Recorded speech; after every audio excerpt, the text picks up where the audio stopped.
Amis auditeurs, amis téléspectateurs, nous vous disons bonsoir et bienvenue à notre étude biblique.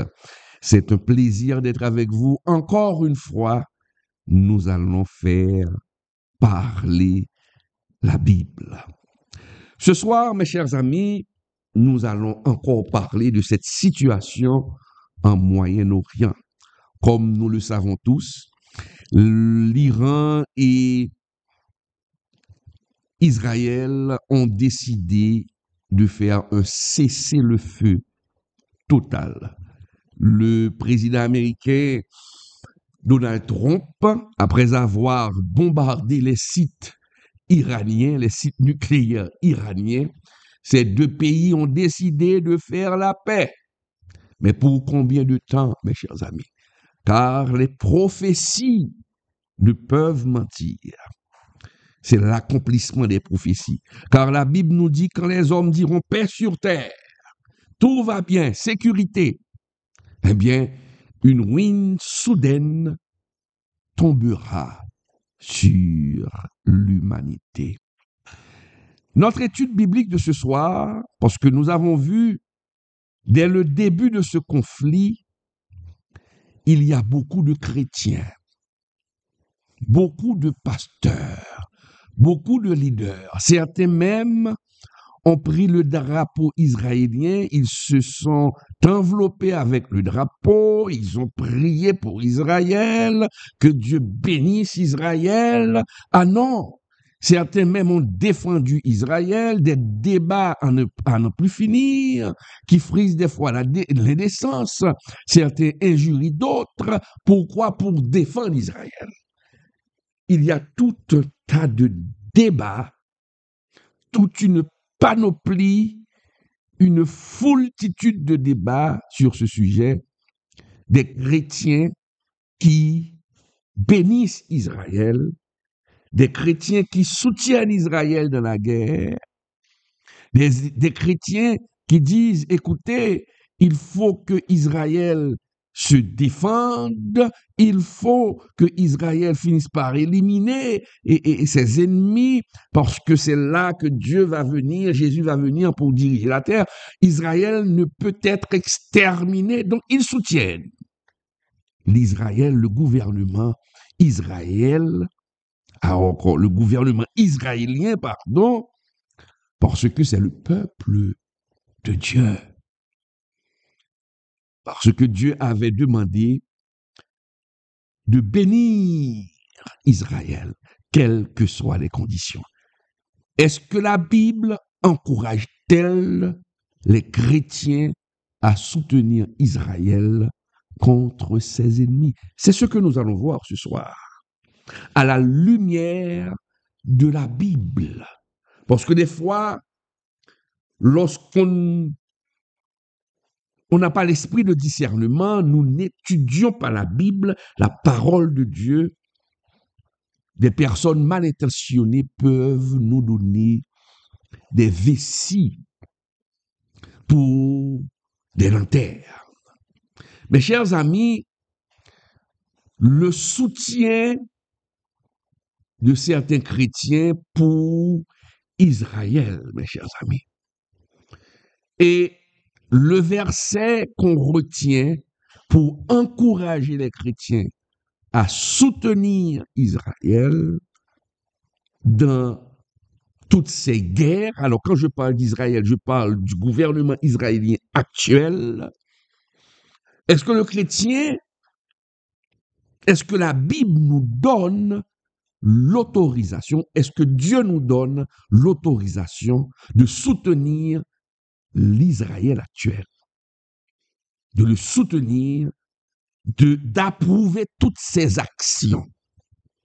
Nous allons voir ce que dit la Bible. Mais comme je viens de le dire, le passage retenu par certains leaders pour encourager le peuple de Dieu à soutenir aveuglément Israël dans tout ce qu'il fait, c'est Genèse 12, verset 3. Genèse 12, verset 3, C'est à partir de ce verset, mes chers amis, que certains leaders, ou encore que cette approche, mes chers amis, où certains leaders, je disais, encouragent les chrétiens à soutenir Israël. Mais laissez-moi vous dire que ce verset, il y a une incompréhension, une mauvaise compréhension de ce passage ou une mauvaise compréhension des Écritures, mes chers amis. Et souvent, ceux qui prônent l'évangile de la prospérité sans condition encouragent les chrétiens à adopter ce verset pour faire ce que j'appellerais un marchandage avec Dieu. Écoutez, Israël, si vous bénissez Israël dans tout ce qu'il fait, Dieu va vous bénir parce qu'il est écrit dans la parole de Dieu. C'est ce que nous disent certains leaders qui font la promotion de la prospérité sans condition. Nous allons étudier ce verset pour voir ce que veut dire ce verset. Genèse 12, verset 3. Regardons ensemble parce que nous faisons une étude biblique. Nous allons vous ouvrir les yeux, mes chers amis. Nous allons vous ouvrir les yeux pour mieux comprendre la parole de Dieu. Donc, les leaders de l'évangile de la prospérité sans condition incitent les gens aveuglément, j'ai dit aveuglément, sans réfléchir, il faut bénir Israël. Il faut bénir Israël dans toutes ses conditions. Même quand Israël bombarde la Palestine, bombarde des gens, même quand Israël tue des civils, même quand Israël tue des enfants, il faut bénir Israël, puisque Dieu nous a commandé dans Genèse 12, verset 3, il faut bénir, il ne faut pas maudire. Il ne faut même pas être en désaccord. C'est ce que nous dit ces leaders évangéliques, mes chers amis, qui prônent la bénédiction, la prospérité sans condition. Lisons ensemble, mes chers amis, nous allons lire ensemble et Genèse 12, verset 3. Genèse 12, verset 3, qui nous dit, lisons, qui nous dit, je bénirai ceux qui te béniront et je maudirai ceux qui te maudiront et toutes les familles de la terre seront bénies en toi. Je reprends, je bénirai ceux qui te béniront, je maudirai ceux qui te maudiront et toutes les familles de la terre seront bénies en toi, mes chers amis. Donc, ce passage, mes chers amis, Genèse 12, verset 3, fait à Abraham, est souvent mal interprété.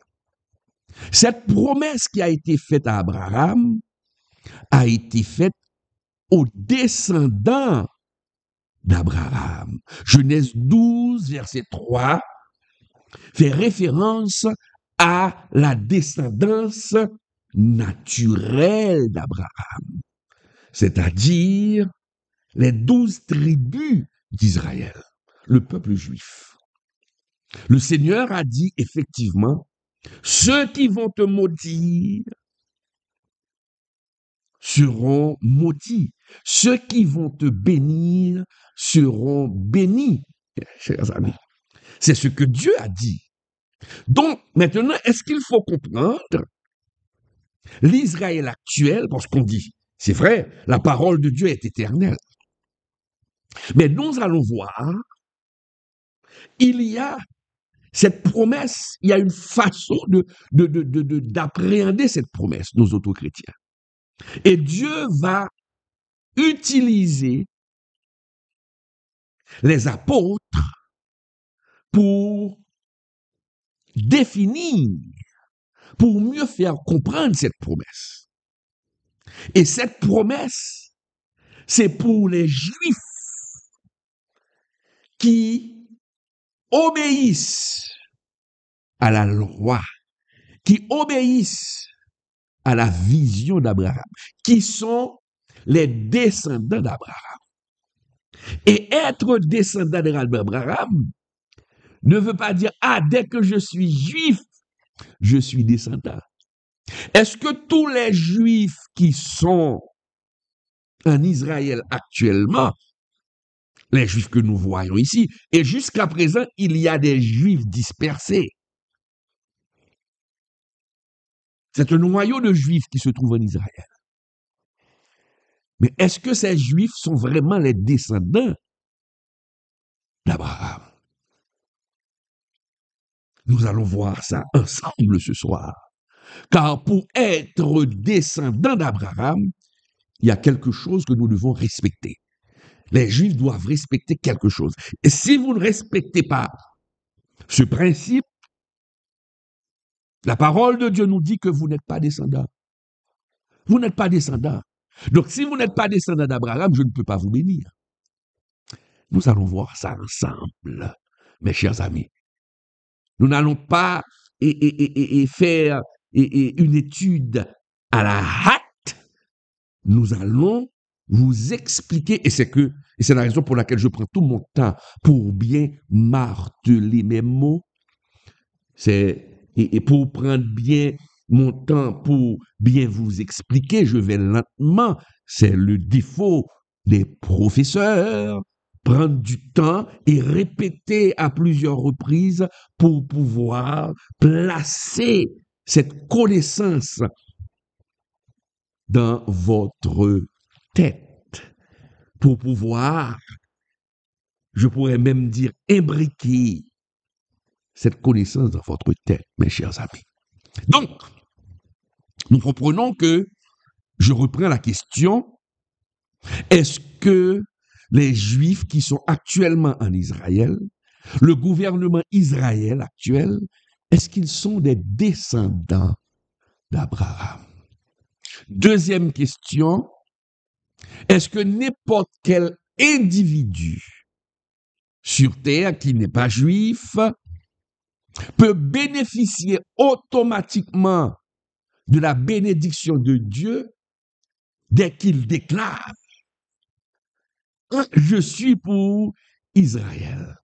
Dès que cet individu soutient Israël, est-ce que n'importe qui peut bénir? Est-ce que le fait de dire « Ah, Israël est en guerre » et je dis ça, je fais une déclaration, je prononce cette déclaration, je suis pour Israël, que Dieu bénisse Israël et je bénis les Israéliens. Est-ce que cela vous permettra d'obtenir automatiquement la bénédiction de Dieu? Ah, c'est la question qu'il faut se poser, mes chers amis. Donc, nous allons voir qui sont les vrais descendants, parce que les apôtres, surtout l'apôtre Paul, mes chers amis, nous explique qui sont les vrais juifs. Parce que à l'époque,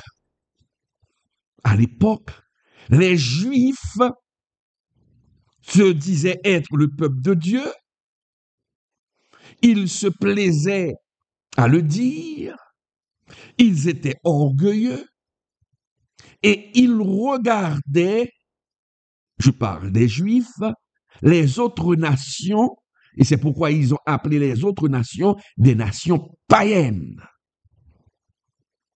Et le fait de savoir qu'ils sont un peuple choisi, beaucoup de Juifs avaient beaucoup d'orgueil. Ah oui, ils manifestaient beaucoup d'orgueil. Ah, je suis le peuple de Dieu, je suis le peuple choisi. Mais dire qu'on est le peuple choisi de ce Dieu qui a écrit ses commandements, Ils prennent le plaisir à dire qu'ils sont peuple du Seigneur, qu'ils sont un peuple choisi, mais violent les commandements du Seigneur.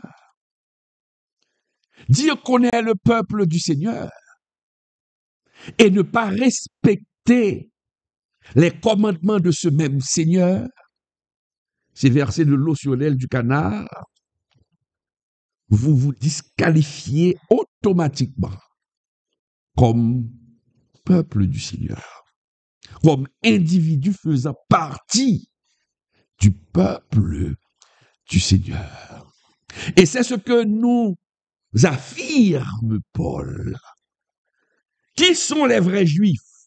Parce qu'à partir du Nouveau Testament, de la Nouvelle Alliance, Dieu donne une autre définition aux Juifs pour être vraiment des Juifs. Après la mort de Jésus sur la croix, Dieu donne une nouvelle définition. Dieu donne les conditions pour être compté parmi les Juifs, ou encore pour être appelé Juif, ou pour dire, ah, je suis descendant d'Abraham. Parce que Dieu, c'est un Dieu d'ordre. Dieu veut une obéissance totale. Se dire être juif et désobéir Dieu, dès que vous dites que vous êtes juif et vous êtes en train de désobéir Dieu, la désobéissance vous disqualifie. La désobéissance vous met à la porte. Vous n'êtes pas un vrai juif. Si vous ne marchez pas selon les principes de Dieu. Et c'est clairement défini dans le Nouveau Testament. Et c'est clairement défini aussi, parce qu'il y avait un désordre à l'époque de l'Ancien Testament, ce que Dieu a demandé dans la Nouvelle Alliance, il le demandait aussi dans l'Ancienne Alliance. Parce que se prévaloir du titre, se prévaloir d'être des descendants d'Abraham et violer les commandements de Dieu, ah non, c'est vraiment grave. Regardez, Paul, sous l'inspiration du Saint-Esprit, mes chers amis, nous dit, mes chers amis, celui qui est le vrai juif. Celui qui est le vrai juif. Lisons ensemble Romains 2, versets 28-29. À partir de cette lecture, nous allons comprendre. Romains 2, versets 28-29. C'est Romains 3 ou bien Romains 2? Laissez-moi voir. Laissez-moi voir. Si je ne me trompe pas, c'est Romains 2. J'ai l'impression que je me suis trompé. Mais regardons ensemble. Qui nous dit, c'est Romains 2, versets 28-29, qui nous dit, lisons attentivement, avec beaucoup d'attention, beaucoup de recul pour bien comprendre, pour bien assimiler la parole de Dieu. Lisons. Le juif, ce n'est pas celui qui en a les dehors. Et la circoncision, ce n'est pas celle qui est visible dans la chair. Mais le juif, c'est celui qui l'est intérieurement. Et la circoncision, c'est celle du cœur, selon l'esprit et non selon la lettre. La louange de ce juif ne vient pas des hommes, mais de Dieu. Il faut comprendre. Paul est en train, mes chers amis, de redéfinir l'appartenance au peuple de Dieu. Il nous dit que l'appartenance au peuple de Dieu ne se limite pas à une lignée physique ou à des rituels extérieurs. Paul est en train de nous dire, les Juifs qui disent, écoutez, nous sommes Juifs, mais le Juif n'est pas celui qui en est le dehors, parce que on dit, ah, je suis né en Israël, donc je suis né en Israël, donc je suis Juif. C'est pas une question de lignée physique, mais la parole de Dieu déclare, voici, la circoncision, c'est pas le fait de prendre le pénis de l'homme et d'enlever l'excédent de peau, si je peux le dire ainsi, l'excédent de chair qui se trouve dans le pénis, on coupe les chairs, c'est ça la circoncision. Est-ce qu'on comprend là? Donc c'était un signe d'alliance. Tous les enfants mâles devaient être circoncis pour s'identifier au peuple juif. Maintenant, dès que la personne est circoncis, ah, moi je suis circoncis, je suis un enfant de Dieu, je fais partie du peuple de Dieu. Regardez, je suis circoncis. Monsieur, est-ce que vous êtes circoncis? Oui. Mais regardez, vous pouvez être circoncis et ne pas être enfant de Dieu. Dieu peut ne pas vous considérer comme faisant partie de son peuple si vous désobéissez. Et c'est ce qui se passait dans le temps. Ah oui, parce que les Juifs pensaient que le fait d'être né en Israël, le fait d'être circoncis, eh bien, on est enfant de Dieu, on est sauvé. On est sauvé. Ils se croyaient sauvés par le simple fait d'être seulement juifs. Mais la parole de Dieu nous dit ici, regardons encore, regardons, qui nous dit, mes chers amis, le juif, ce n'est pas celui qui en a les dehors. Et la circoncision, ce n'est pas celle qui est visible dans la chair. Mais le juif, c'est celui qui l'est intérieurement. Et la circoncision, c'est celle du cœur, selon l'esprit et non selon la chair. La louange de ce juif ne vient pas des hommes, mais de Dieu. Qu'est-ce que cela veut dire, mes chers amis? Il est intérieurement, c'est la circoncision du cœur. On ne peut pas se dire juif et avoir un mauvais cœur. On ne peut pas se dire juif et faire de la méchanceté votre credo. On ne peut pas se dire juif et se prélasser dans la corruption. Or, les Juifs le faisaient. Les Juifs le faisaient. Ils étaient adultères. Ils étaient méchants. Ils détruisaient leurs frères. Mais ils se disaient juifs, je suis sauvé. Mais Paul rappelle aux Juifs, tu ne peux pas dire être juif et avoir un mauvais cœur. Tu ne peux pas dire être juif et désobéir ouvertement à la parole de Dieu. Dieu ne va pas vous louer, vous serez disqualifié, exterminé, mis à la porte. Pour être juif, il faut avoir un bon cœur. Pour être juif, il faut obéir aux commandements de Dieu. Paul fait un rappel de cette règle, de cette loi. Car Jérémie, Dieu avait utilisé aussi la bouche de Jérémie pour le dire.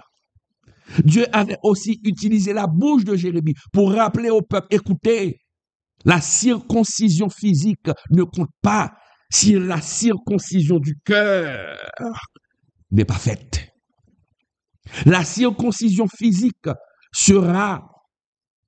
aura une valeur si et seulement si la circoncision du cœur est faite.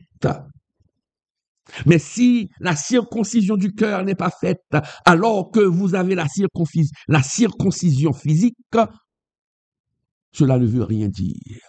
C'est sans valeur aux yeux de Dieu. Paul n'a fait que rappeler ce que Dieu avait dit dans l'Ancien Testament. Si nous lisons Jérémie 4.4, regardons ensemble. Lisons Jérémie 4.4. Lisons Jérémie 4.4 qui nous dit rapidement, circoncisez-vous pour l'Éternel. Circoncisez-vous, circoncisez quoi? Vos cœurs. Vos cœurs. Hommes de Juda et habitants de Jérusalem. De peur que ma colère n'éclate comme un feu et ne s'enflamme sans qu'on puisse l'éteindre à cause de la méchanceté de vos actions. Ça, nous sommes dans l'Ancien Testament. Hein? Et c'est comme je viens de vous le dire, Paul ne fait que rappel. Paul ne fait que rappel. Car en Jérémie 4.4, Dieu avait utilisé la bouche de Jérémie pour dire, écoutez, pour être compté comme faisant partie du peuple de Dieu, vous devez d'abord circonciser vos cœurs. Vous devez enlever la méchanceté, le crime, le meurtre, l'adultère, la fornication. C'est ce que Dieu demandait à son peuple. Le fait de faire partie du peuple du Seigneur ne vous donne pas accès automatiquement à la vie éternelle si vous n'obéissez pas, si vous commettez des crimes, si vous commettez l'injustice. Vous n'êtes pas le peuple de Dieu, vous n'êtes pas descendant d'Abraham. Si nous lisons un peu plus loin, dans Jérémie 4.14, regardons, Jérémie 4.14 qui nous dit, purifiez ton cœur du mal, Jérusalem, afin que tu sois sauvé. Jusqu'à quand garderas-tu dans ton cœur des pensées iniques? Nous voyons que Dieu insiste beaucoup, mes chers amis, le fait d'avoir un bon cœur, de ne pas être ami de la méchanceté. Dieu demande à son peuple de se sanctifier, de se consacrer, de s'éloigner du péché. C'est à ce moment qu'on peut dire qu'on est descendant d'Abraham, qu'on est juif seulement à cette condition, mes chers amis. Nous comprenons. Donc, la parole de Dieu est claire.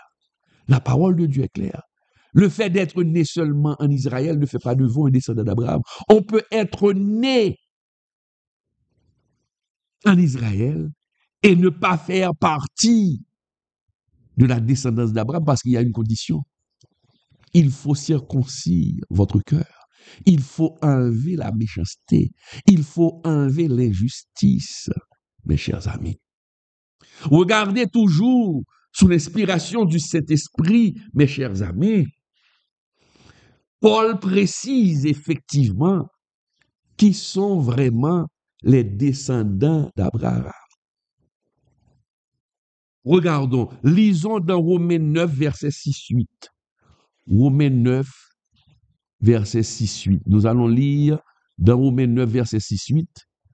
Romains 9, verset 6-8, qui nous dit, rapidement, lisons, attentivement. Ce n'est point à dire que la parole de Dieu soit restée sans effet. Car tous ceux qui descendent d'Israël, comprenez, ne sont pas d'Israël. Et pour être la postérité d'Abraham, ils ne sont pas tous ses enfants. Ah, je fais parler la Bible. Mais il est dit, en Isaac sera nommé pour toi une postérité. C'est-à-dire que ce ne sont pas les enfants de la chair qui sont enfants de Dieu, mais que ce sont les enfants de la promesse qui sont regardés comme la postérité.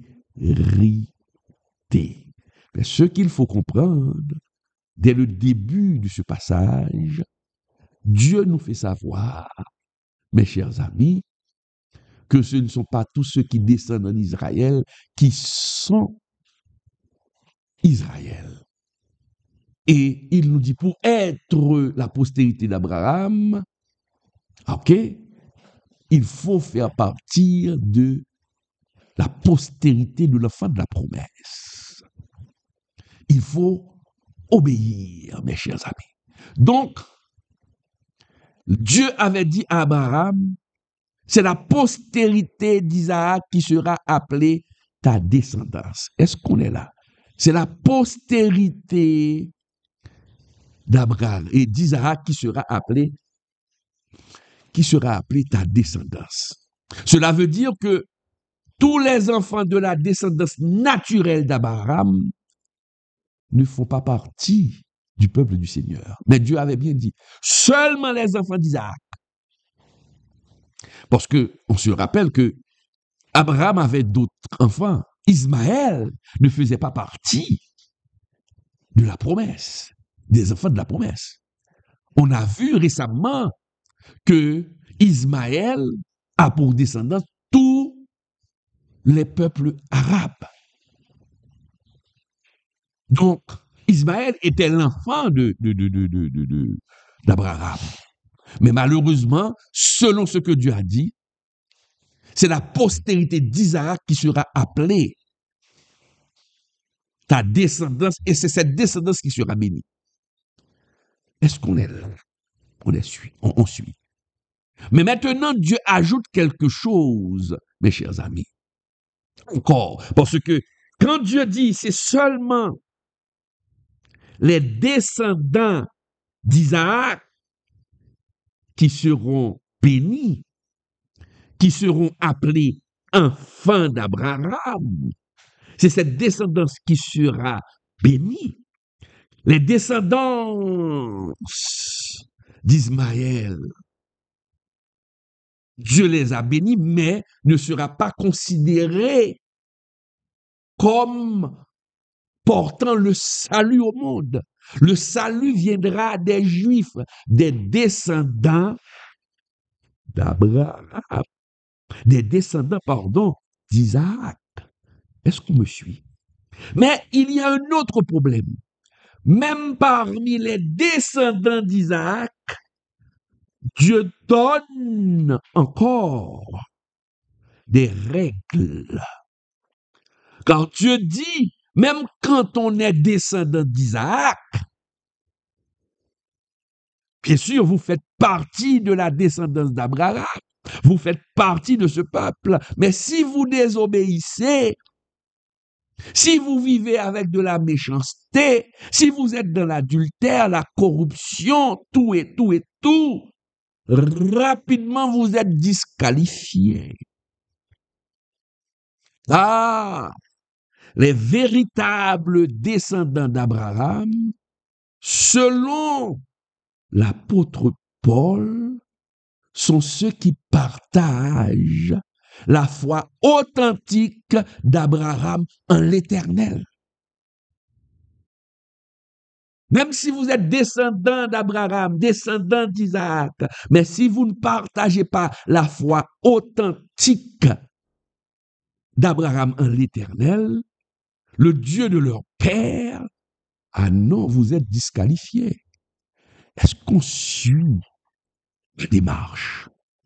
Lisons Galates 3, verset 28-29. Lisons Galates 3, verset 28-29. Nous allons comprendre. Lisons Galates 3, verset 28-29, qui nous dit, Galates 3, verset 26-29, verset 28-29, qui nous dit, mes chers amis, il n'y a plus ni juif, il n'y a plus ni juif, ni grec. Il n'y a plus ni esclave, ni libre. Il n'y a plus ni homme, ni femme. Car tous vous êtes un en Jésus-Christ. Et si vous êtes à Christ, vous êtes donc la postérité d'Abraham, héritier selon la promesse. Est-ce que l'on comprend? Parce que dès qu'on est en Christ, maintenant, c'est à ce moment qu'on devient vraiment la postérité d'Abraham. Relisons avec beaucoup plus d'attention, plus lentement, pour faciliter la compréhension, mes chers amis. Il n'y a plus ni juif ni grec. Il n'y a plus ni esclave ni libre. Il n'y a plus ni homme ni femme, car tous vous êtes un en Jésus-Christ. Et si vous êtes à Christ, vous êtes donc la postérité d'Abraham. Ah ouais? Et si vous êtes à Christ, vous êtes donc la postérité d'Abraham, héritier selon la promesse. Qui veut dire, mes chers amis, si nous le comprenons, dès que nous acceptons le Seigneur Jésus comme notre sauveur personnel, rapidement, nous faisons partie, mes chers amis, de la postérité d'Abraham. C'est ce que nous dit la parole de Dieu.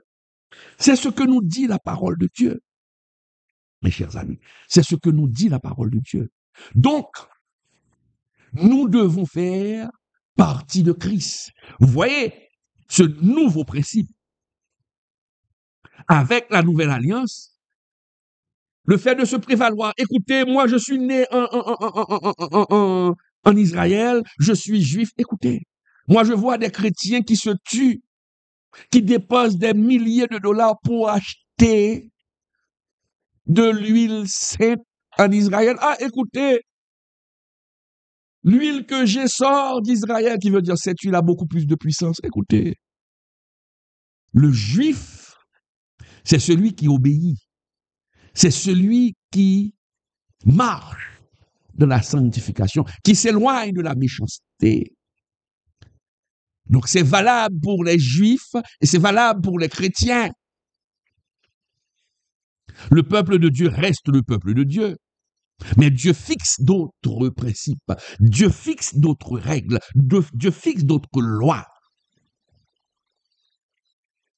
Donc, nous devons être en Christ pour se dire juif. C'est ce que nous fait savoir Galates 3, verset 28-29. Est-ce qu'on est là? Regardons ce passage encore pour mieux comprendre. OK? On n'invente rien. Il n'y a ni juif, ni grec. Il n'y a plus ni esclave, ni libre. Il n'y a plus ni homme, ni femme, car tous vous êtes un en Jésus-Christ. Et si vous êtes à Christ, vous êtes donc la postérité d'Abraham, héritier selon la promesse. Galates 3, verset 28-29. Maintenant, mes chers amis, nous allons voir l'Israël d'aujourd'hui, les Juifs d'aujourd'hui, ceux qui habitent la terre de Jérusalem, mes chers amis.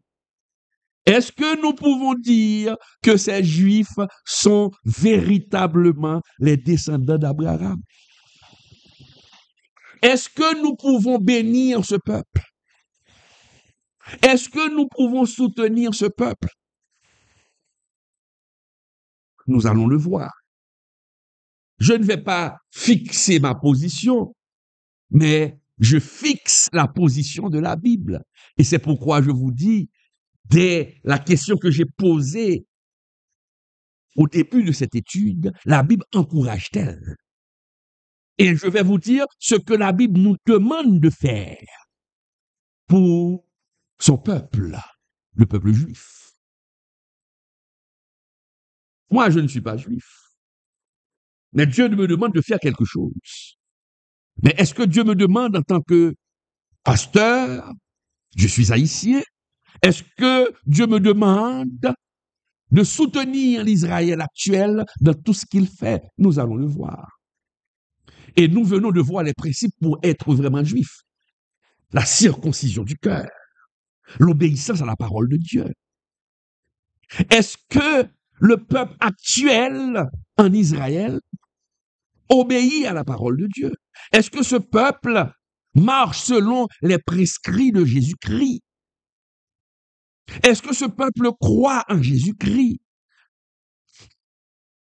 Nous allons le voir.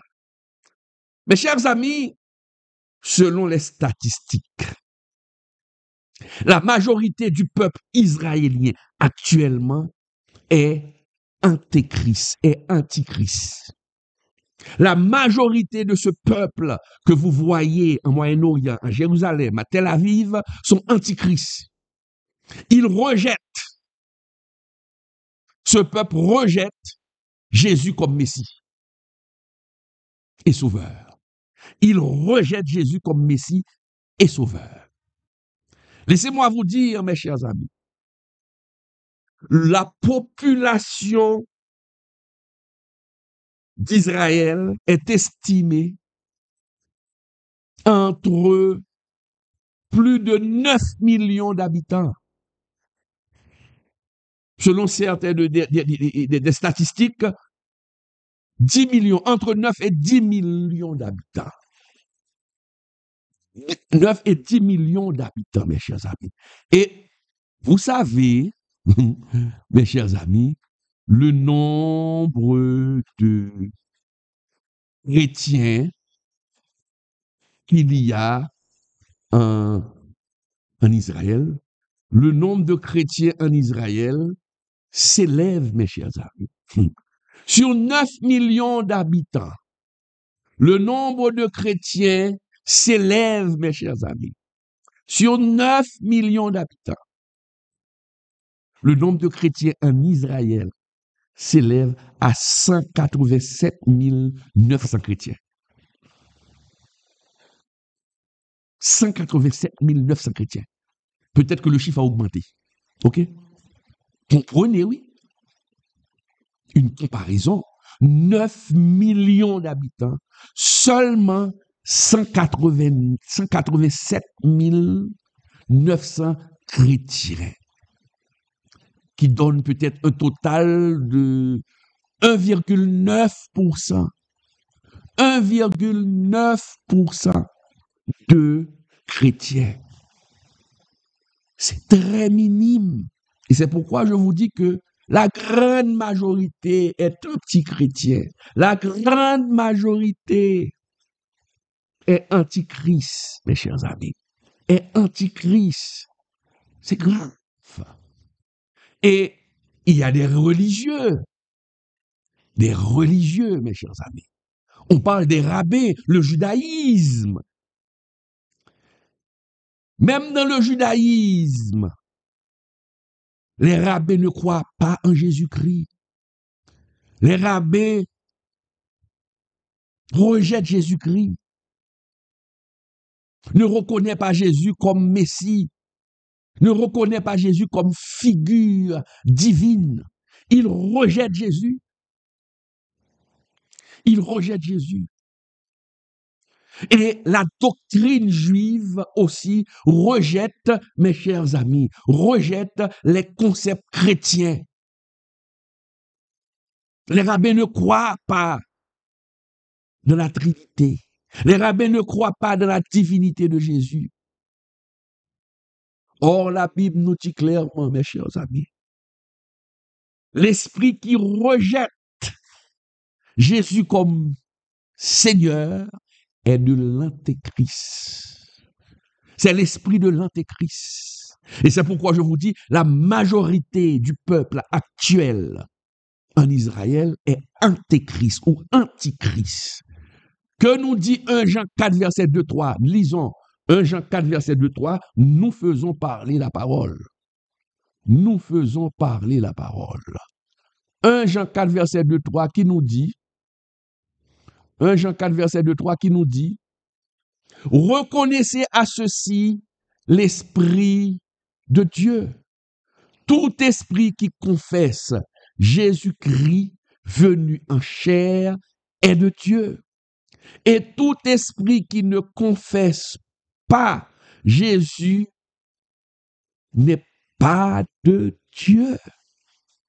C'est celui de l'antéchrist dont vous avez appris la venue et qui maintenant est déjà dans le monde.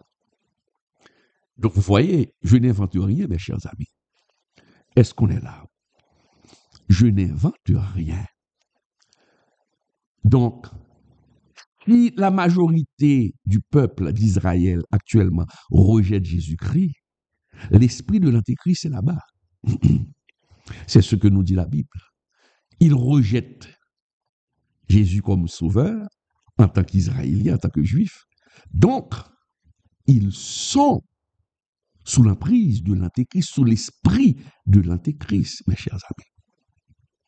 Donc, nous ne pouvons pas dire que ce peuple représente ou c'est le descendant ou encore les descendants d'Abraham, car nous venons de voir les principes que Dieu donne pour être descendant. Nous continuons notre étude. Nous venons de voir que il rejette l'esprit. Il rejette l'esprit de Dieu. Il rejette Jésus.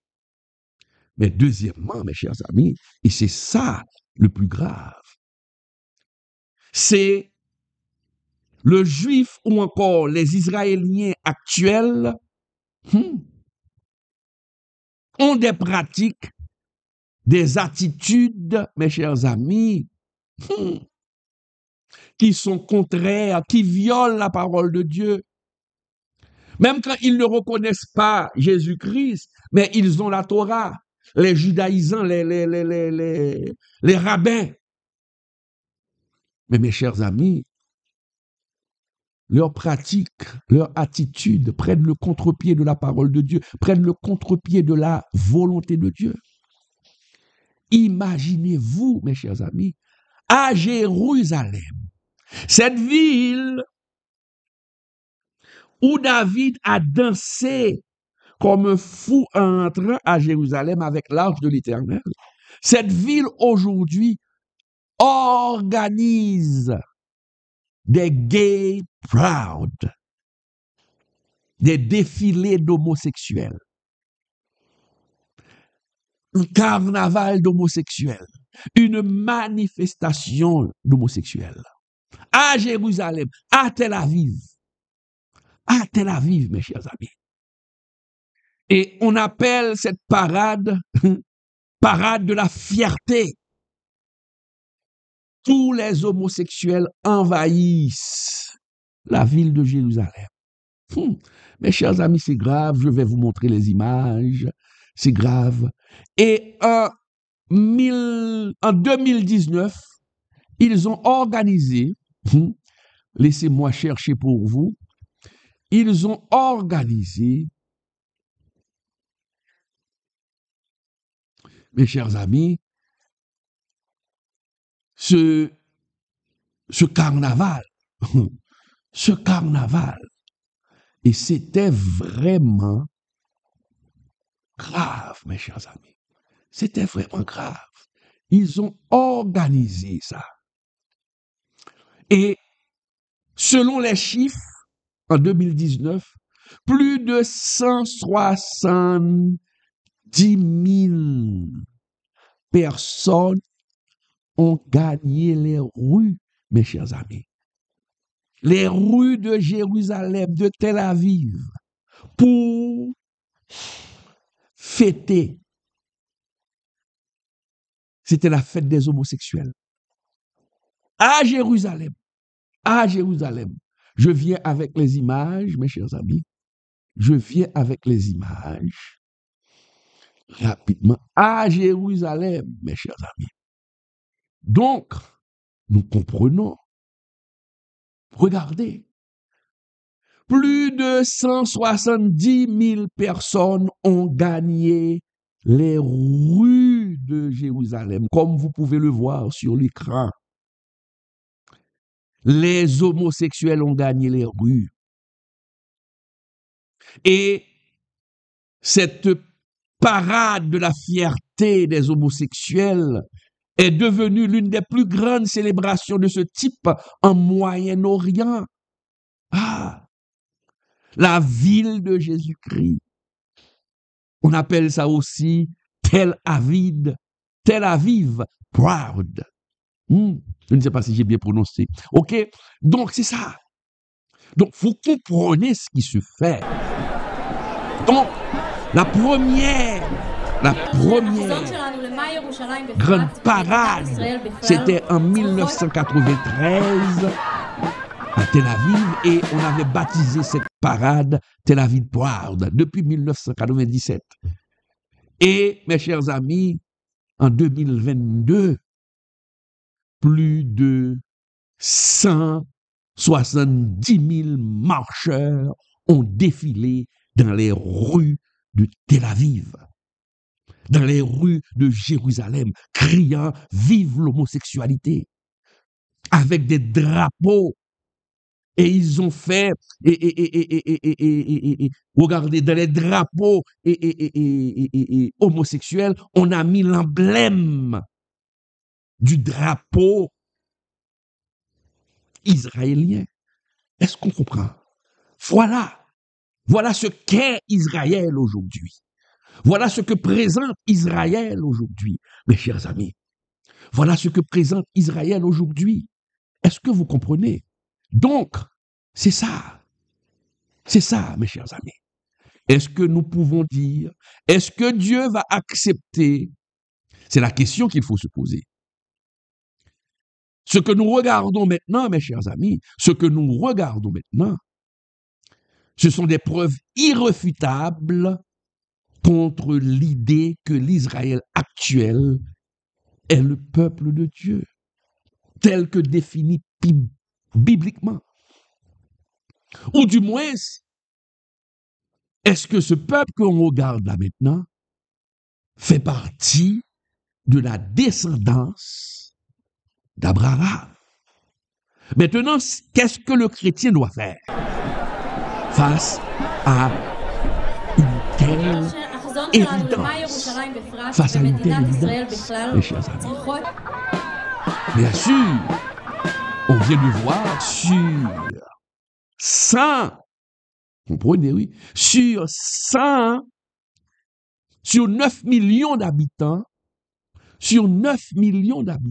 mes chers amis, seulement 187 900 chrétiens, qui veut dire il y a un petit reste faible. C'est ce que Dieu appelle un faible reste, qu'on appelle des juifs messianiques, mes chers amis.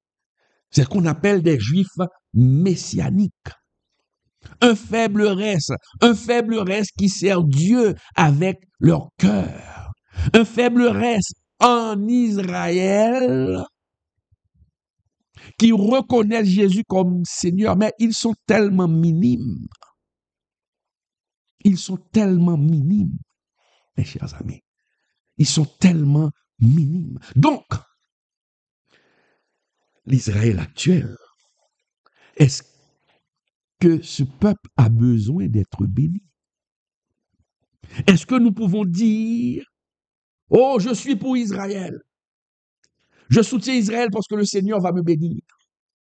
Mais est-ce que Jésus peut bénir un peuple qui est ouvertement opposé à sa seigneurie?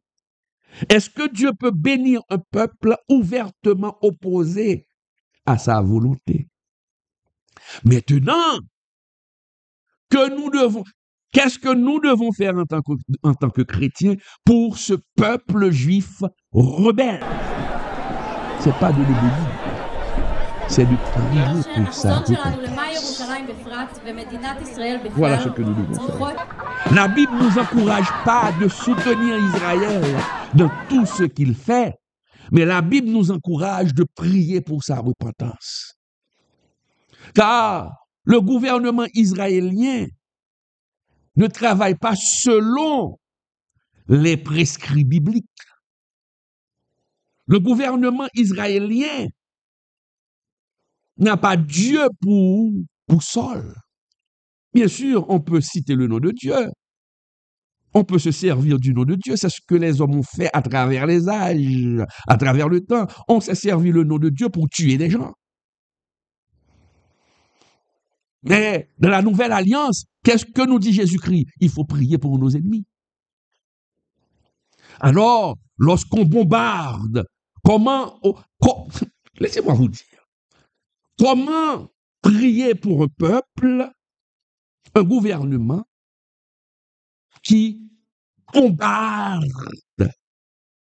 des gens, des enfants sont tués. Des enfants palestiniens sont tués, mes chers amis. C'est grave. Nous devons condamner ça. Et laissez-moi vous dire, regardez ce que je vous ai dit tout à l'heure. Combien de chrétiens existe-t-il en Israël? Plus de 187 000 sur 9 millions. Maintenant, ce que nous demande Dieu, c'est de ne pas les encourager, de les soutenir dans tout ce qu'ils font, le gouvernement israélien, mais de prier pour leur repentance.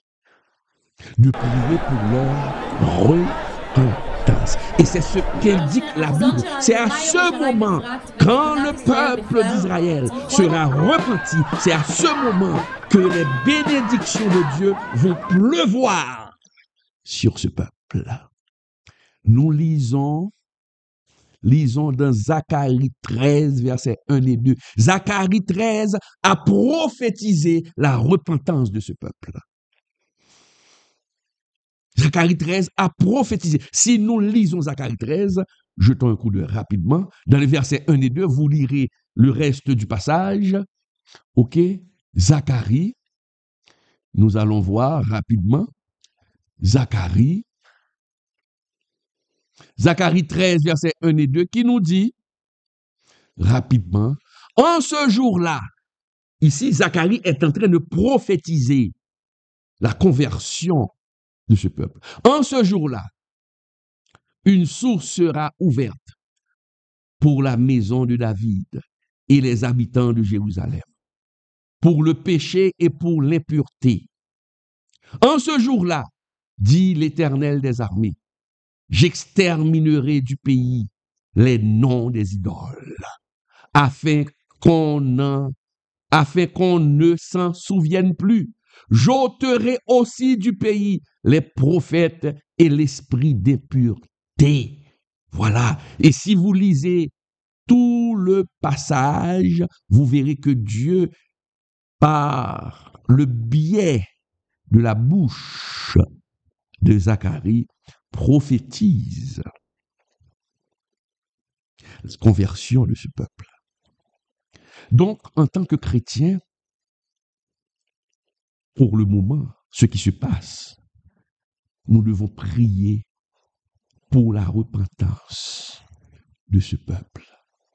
Non pas de les soutenir aveuglément dans tout ce qu'ils font, dans tout ce que font les membres du gouvernement israélien. Non. Et nous allons voir pourquoi. Et c'est pourquoi Dieu nous dit que nous sommes tous, dès que nous sommes en Christ, nous sommes tous descendants d'Abraham. Regardez, pour la conversion, je continue sur cette même lancée, la conversion. Dieu demande de prier pour la conversion. Nous devons prier. Dieu n'a pas rejeté son peuple.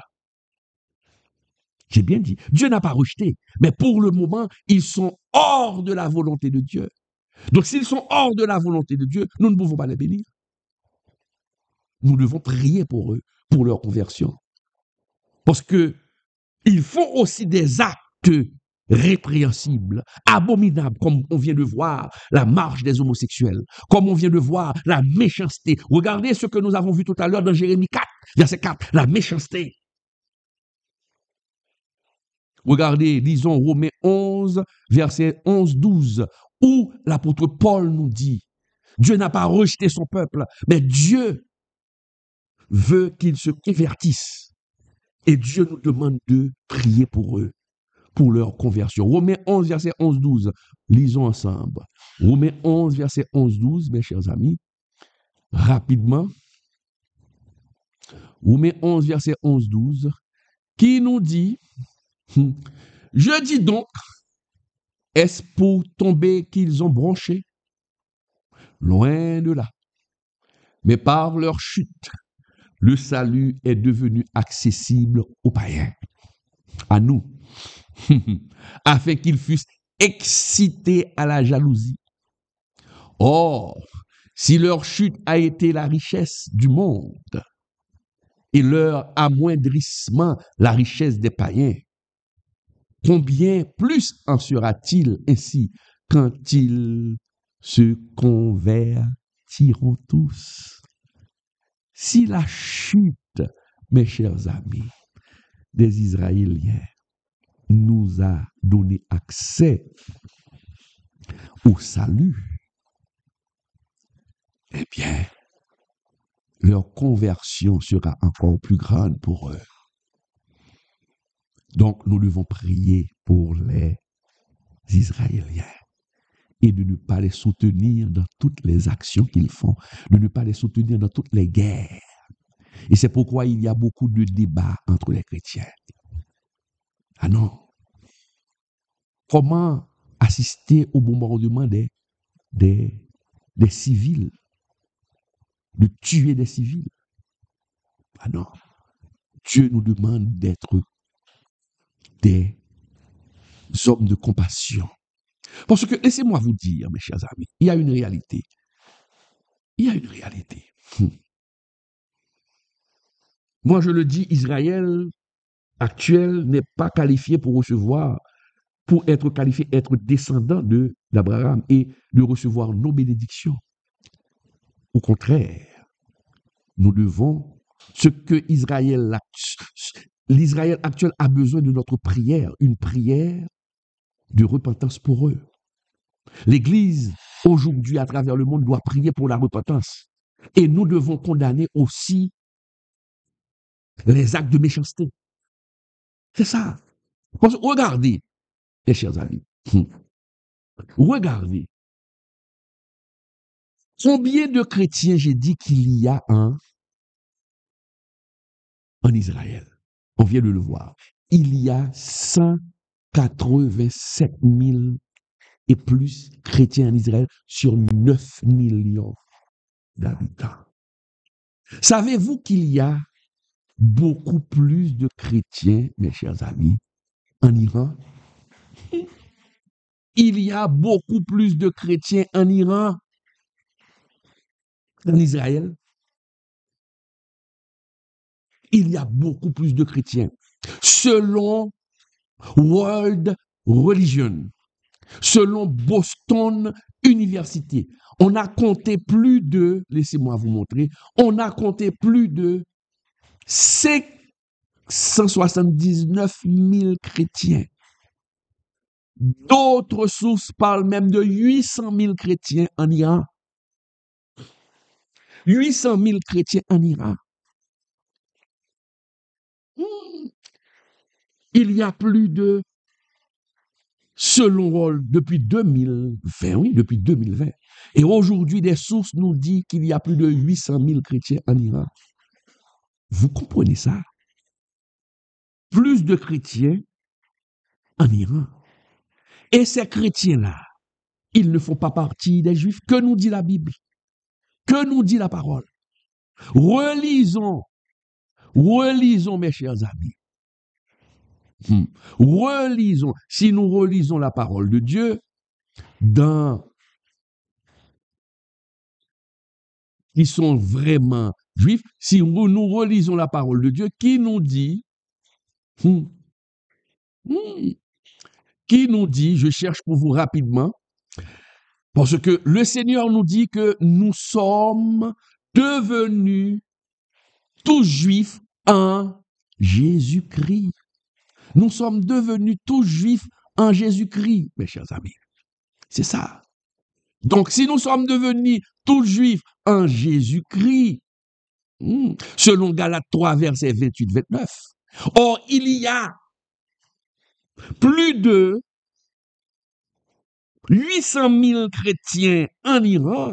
Je ne parle pas des autres pays au Moyen-Orient. Il y a 800 000 chrétiens en Iran, plus de chrétiens en Iran qu'en Israël. Est-ce que eux, ils ne font pas partie des descendants d'Abraham? Que nous dit la Bible? Refaisons parler la Bible. Galates 3, verset 28-29. Galates 3, verset 28-29, mes chers amis. Galates 3, verset 28-29. Qui nous dit? Lisons. Galates 3, verset 28-29, qui nous dit? Il n'y a plus ni juif ni grec. Il n'y a plus ni esclave ni libre. Il n'y a plus ni homme ni femme, car tous vous êtes un en Jésus-Christ. Et si vous êtes à Christ, vous êtes donc la postérité d'Abraham, héritier selon la promesse. Donc notre devoir aujourd'hui, c'est de prier pour tous les chrétiens. C'est de prier pour tous les chrétiens, qu'ils soient juifs, qu'ils soient des chrétiens iraniens, qu'ils soient des chrétiens afghanistan, qu'ils soient des chrétiens.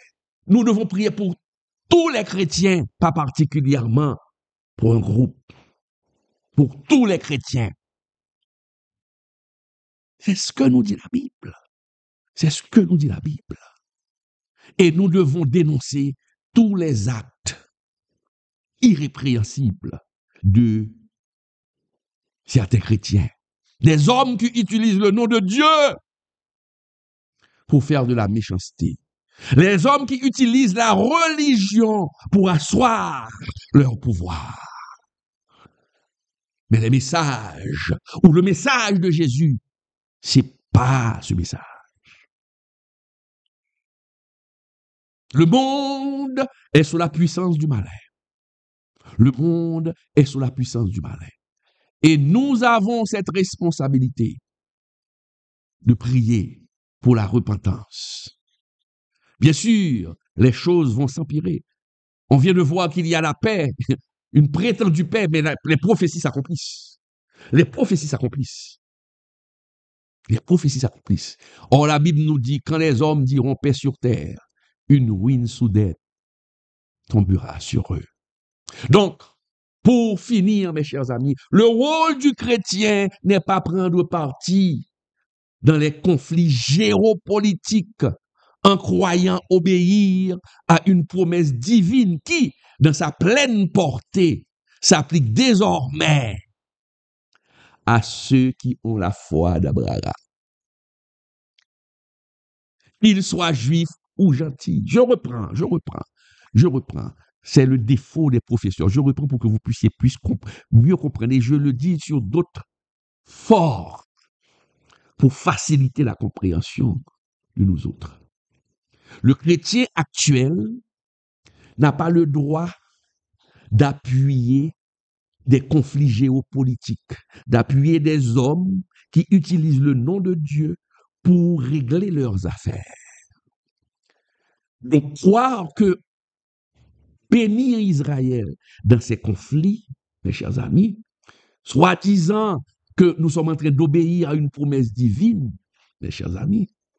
Non, la bénédiction ne va pas seulement pour Israël, mais selon la Bible, cette bénédiction doit s'appliquer désormais à tous ceux qui sont en Jésus-Christ, qu'ils soient juifs ou non juifs, car il y a des chrétiens partout. Que nous dit là Dieu? Il faut que ce message soit prêché à travers le monde. Il faut que nous fassions des disciples. dans tous les pays. Aujourd'hui, avec l'évolution de la technologie, l'évangile est prêché partout. Regardez, vous êtes, je ne sais pas dans quel pays vous êtes en train de m'écouter grâce à la technologie. Donc le message est prêché dans le monde entier. Le message touche les Chinois. En Chine aujourd'hui, il y a des chrétiens, malgré le gouvernement chinois est opposé à l'évolution du christianisme, mais il y a des chrétiens quand même en Chine. Donc, tout ce peuple qui accepte Jésus comme leur sauveur personnel, ce peuple fait partie de la descendance d'Abraham et nous devons prier pour tous ceux qui sont en Christ, pas particulièrement pour une catégorie de personnes. Les Juifs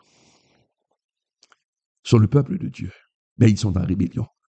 Prions pour leur repentance et nous ne devons pas appuyer tout ce qu'ils font. Voilà ce que nous commande la Bible.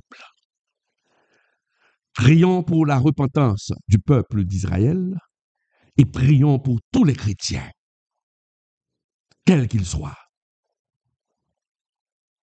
pour que Dieu puisse les bénir là où ils sont. Pendant que les Israéliens ont envoyé des bombes en Iran, certains chrétiens ont été victimes. Nous devons prier pour eux, car ils font partie de la descendance d'Abraham. Quand les Iraniens ont envoyé des bombes sur Israël, ils ont frappé les hôpitaux, un hôpital en Israël. Il y avait sûrement des chrétiens à l'intérieur. Nous devons prier pour eux, pour que Dieu puisse les bénir, parce qu'ils sont en Christ. Mais rappelez-vous, pour être comptés parmi la descendance d'Abraham, nous devons obéir. Si vous vivez dans le vol, si vous vivez dans la corruption, si vous vivez dans la fornication, si vous volez et que vous avez une Bible en main et vous vous dites que vous êtes de la postérité d'Abraham, vous êtes en train de vous mettre le doigt dans l'œil. Car Dieu donne ses principes. Mes chers amis, ça a été vraiment un plaisir ce soir d'être avec vous. Encore une fois, je remercie tous ceux et toutes celles qui nous envoient les dons. Aujourd'hui, mes chers amis, nous sommes au mois de juin, presque à la fin du mois de juin, et nous n'avons pas encore atteint notre objectif de 300 sacs. Les choses sont difficiles un peu partout à travers le monde. Je sais que les choses sont difficiles, mais nous allons faire ce que nous pouvons faire. Nous n'avons pas encore atteint, et nous sommes presque à la fin du mois de juin, nous n'avons même pas encore atteint la moitié des 300 sacs. Mais je sais que Dieu est capable. Et c'est pourquoi je vous demande de prier pour ce ministère, pour que Dieu puisse mettre des hommes sur notre route pour qu'ils puissent bénir ce ministère, le ministère du pasteur Claude-Emmanuel Camille. Comme vous le savez, c'est un ministère qui n'est pas vraiment facile. Donc, continuez d'envoyer vos dons, mes chers amis. N'oubliez pas, pour le mois de juillet, nous allons commencer à acheter les fournitures classiques pour les enfants handicapés.